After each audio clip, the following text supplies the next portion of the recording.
And while much of the talk on Capitol Hill has obviously been centered around healthcare, there's another piece of important legislation being discussed that could change the way you surf the web. One America's Ryan Hoefle has more on the ongoing fight for the internet. The battle for broadband. Net neutrality is the most important debate on Capitol Hill that you may have heard the least about. So first things first, what's the big deal? Well, let's break down both sides of the argument. Right now, the internet is for the most part neutral. That is, the Federal Communications Commission makes sure that all traffic is treated the same. This means that internet service providers like Comcast, AT&T, and Verizon have to give online companies like Facebook, Netflix, and even the little guys an equal playing field on the World Wide Web. And companies like Netflix, which do their business almost entirely online, want to keep the things how they are right now, saying in a statement that rolling back net neutrality will create significant uncertainty in the market and upset the careful balance of the broadband ecosystem.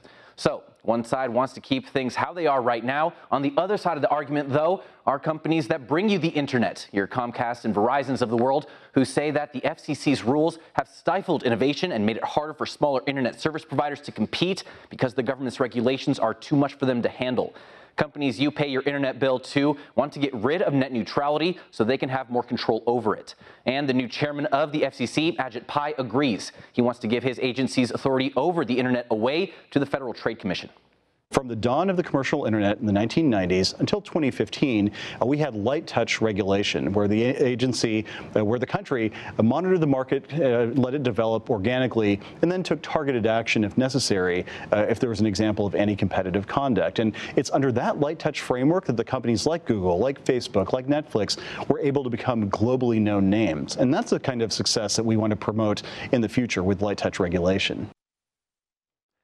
Next question we have to ask is, what would change if we got rid of net neutrality? Well, right now, under the FCC's Title II regulation, the internet is considered a utility, meaning that internet service providers aren't allowed to play favorites. But if net neutrality is repealed, however, that would mean that internet companies would be left to police themselves and could open the door for something called paid prioritization. That means that your internet company could force you to pay up for more sites that you already have access to right now and could make your internet bill look more like your cable channel lineup, as you just saw right there. And here's an example of what could happen if net neutrality is taken away.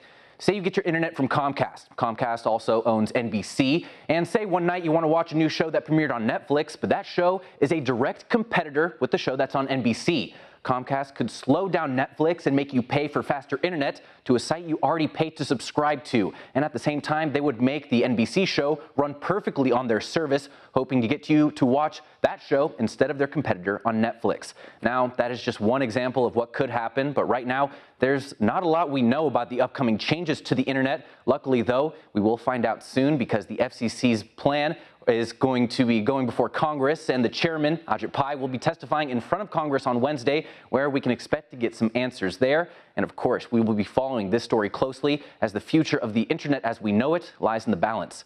Ryan Hoefle for One American News, back to you at the desk.